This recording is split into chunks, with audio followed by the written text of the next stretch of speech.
Okay guys, this video is for first years and we're going to look at the topic of the ellipse.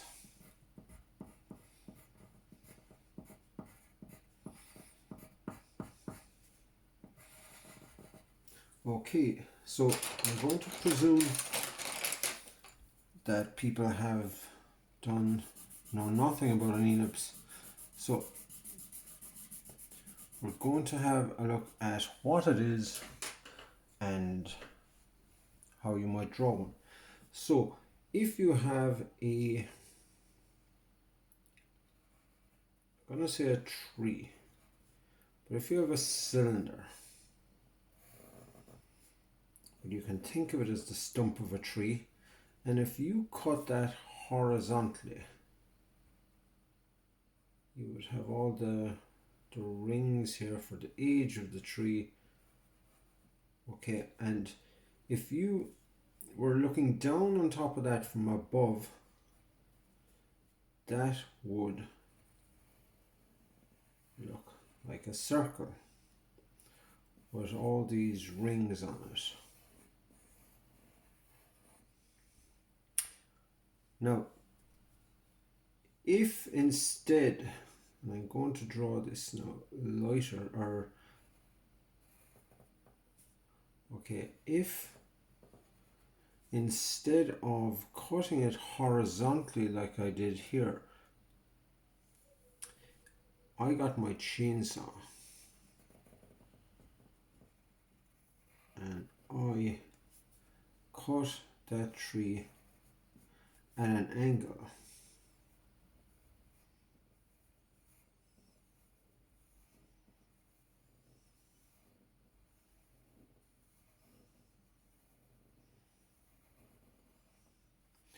Okay, now looking down from above,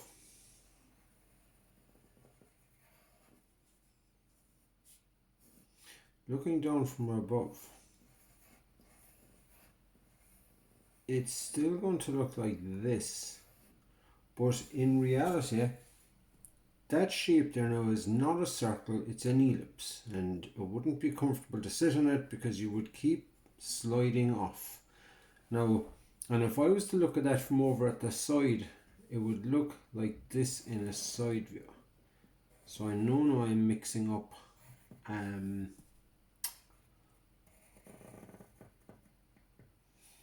okay, so I know now I'm mixing up a 3D view here with a 2D top view and a 2D side view, but I just think it'll help to understand it. So if I was to colour in this ellipse here in orange for a second, okay, so that curved surface there is an ellipse.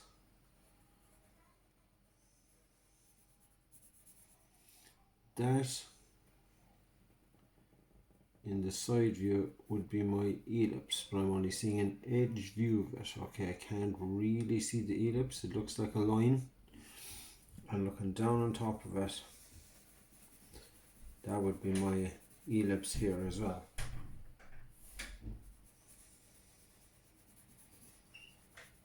Okay, so I'll just finish the colouring in of this here now. So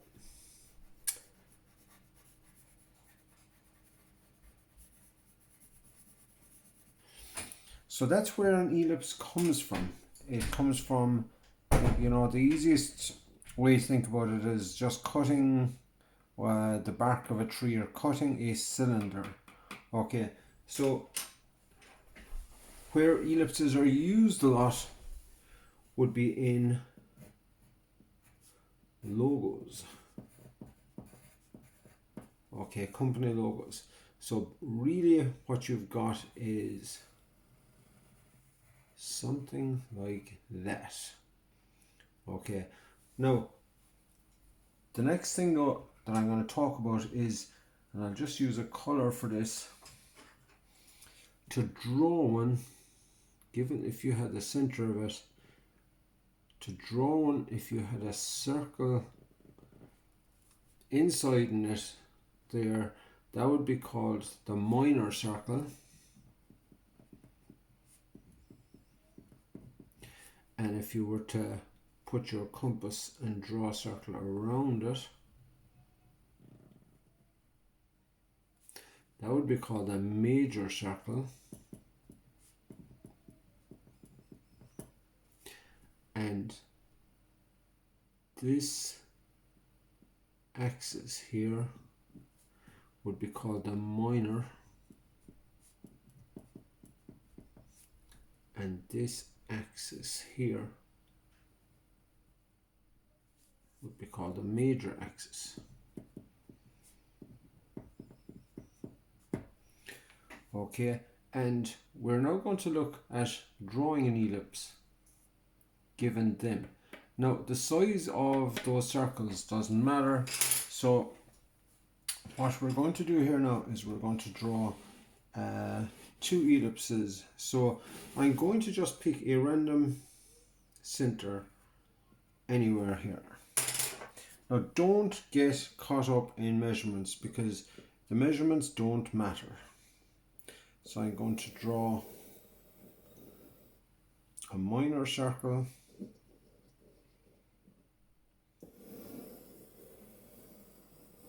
I'm going to draw a major circle,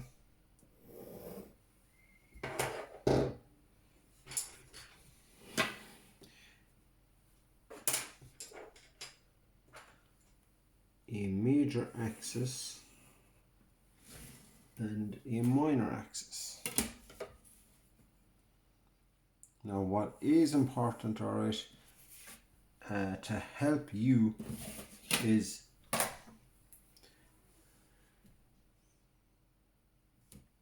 the ends of the major axis.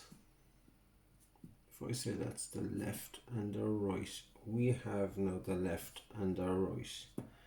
And the top and bottom of the ellipse, top and bottom. So don't draw the minor axis outside of the minor circle. Keep it inside it because otherwise it will confuse you. Now the next thing we want to do now is we want to draw some, I call them spokes. Now it's easiest to use the 30-degree set square, but you don't have to. So another way of thinking about this is if you guess 5 past and 10 past and 20 past and 25 past, you can draw the spokes right through at those angles. Okay, so the spokes don't have to be drawn with at any angle at all. You can just guess the random angles. But I generally always do use the 60-degree, 30-degree set square. So there are my spokes going through the center.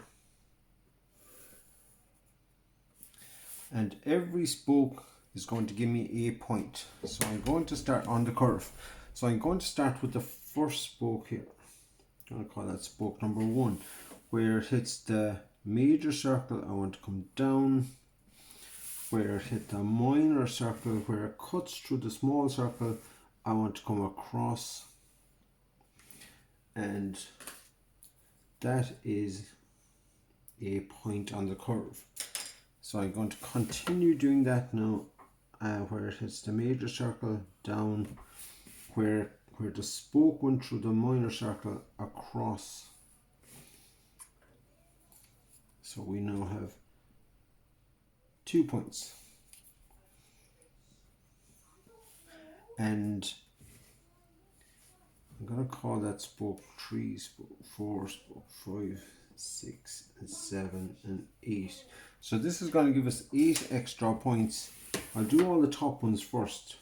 So where it hits the major circle, down, minor circle, across. Major circle, down, minor circle, across. And we now have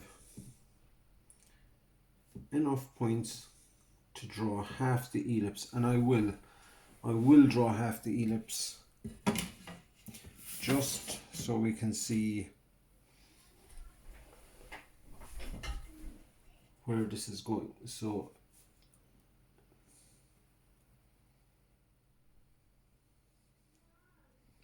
Now a key thing when you're drawing the ellipse, don't go straight to the point here when you're doing the middle of it.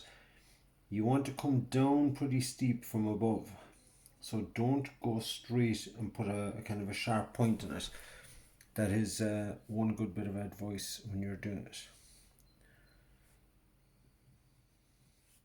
So I want to be coming up straight and then come around. So that is half the ellipse. Now I'm going to use the spokes for the bottom as well. So it is the same thing again. Now there are ways of speeding up, but I'm taking this as though people have never drawn an ellipse before.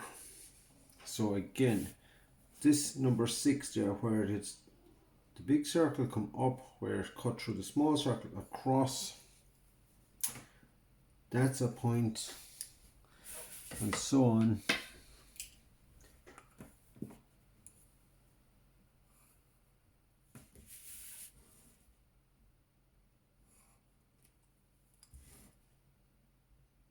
Okay, so we now have enough for 3/4 of the ellipse, and I'll just finish these last two spokes up and across. Now you want to do this work light if possible, and finally up and across, and that there is all the points. Don't forget about the bottom, going through the bottom. So that's all the points we need.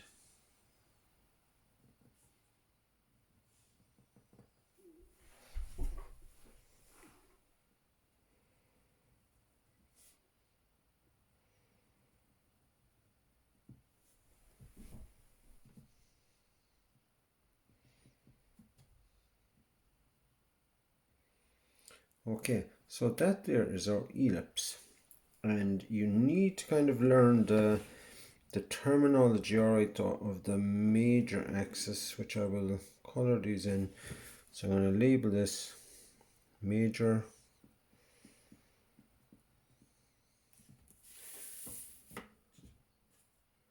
here's the minor,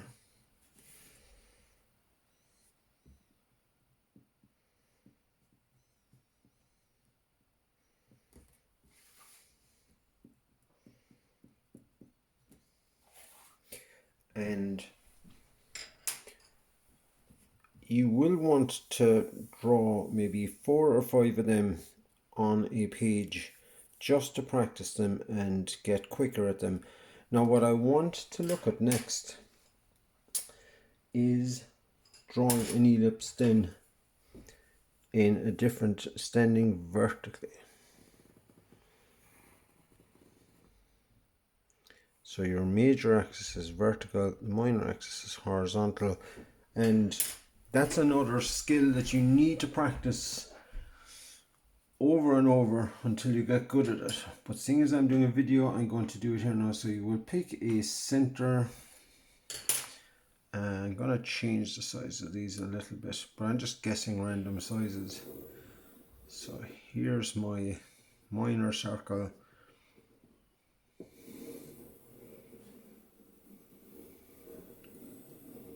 Major circle.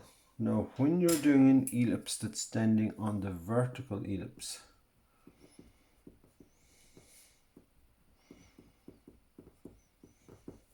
the steps are the same,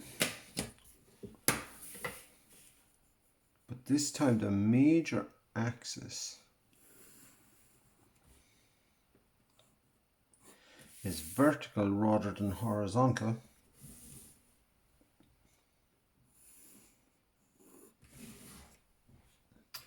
Okay, so in this case now, I'm going to do something a little bit, I suppose, incorrect really, but just so you can link it back to the last one, I'm going to say that that's like the left and the right and the top and the bottom.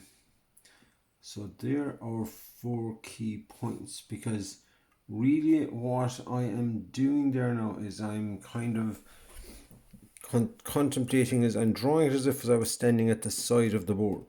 to keep it pretty much the same as this one. So next step is the same. I'm going to guess a point at like 5, or that would be let's say 5 minutes above if you're thinking of the clock, 5 minutes and 5 minutes, and the same over here. That would be 5 past and 10 past. I'm going to draw spokes through the center from all of those points.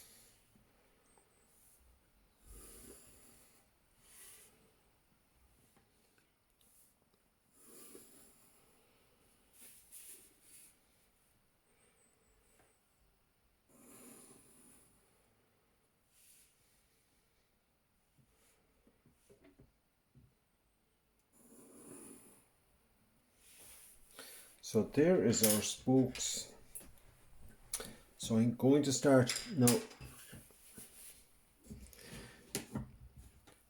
What we're doing this time now is, in my head, this is down. And that is across. Now you can think of it the other way if you want, or you can think of it as being down is parallel to the minor and across is parallel to the major axis. You could think of it that way, but really it's one of those things that you just need to practice it a little bit. So that's 2 points found. Each spoke finds you 1 point.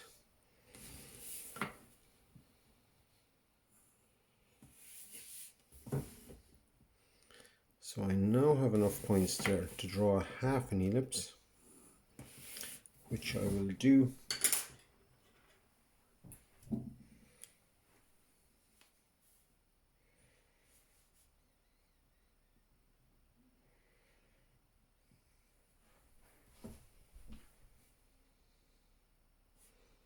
So it's when you're trying to draw freehand curves, it can be a good idea to just draw over the light. I'll just circle in the key points as well here, because I did that the last time as well, but you wouldn't, once you get good at doing ellipses, you don't need to do that.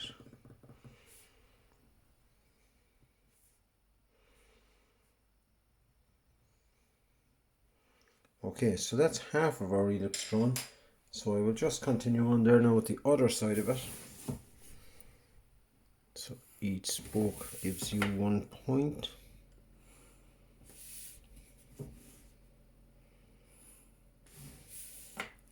Now it's very important to practice, even though I'm doing both videos or both ellipses in one video, but you would want to draw 5 or 6 of what I would call a normal ellipse, which is this one, and then practice 5 or 6 of these on the back of another sheet. But if you're new to drawing ellipses, you don't want to be trying to draw one of these and one of them, because you need repetition to get good at these things. So just keep practicing one until you're good at it, and then keep practicing the other until you're good at it. So there's all our points. And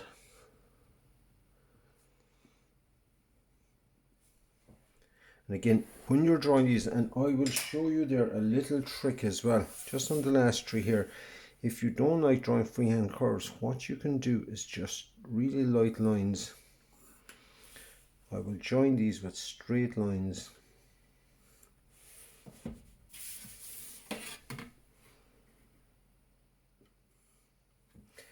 And in the middle of each line, if you just go like a mil or two outside it and put a little dot, that's another way of, so you want to be just outside that line, but go through the green dots.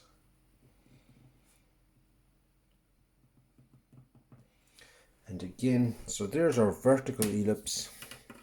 I'll just colour in the major axis again here.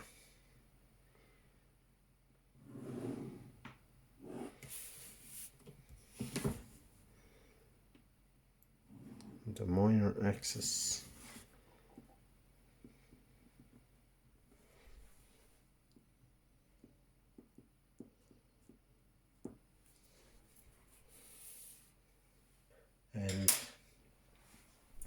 the last thing I'm going to do is I'm going to set my compass to the size of the big circle, which is half the big axis, which is the size of the big circle, and from the end of the minor axis I'm going to just mark two distances here, and I'm going to call them F and F1, the focal points. Now we're going to be looking at these in our next video. And again, so over here I want to set the compass to the radius of the big circle, which is half the major axis. Swing that distance from the end of the minor.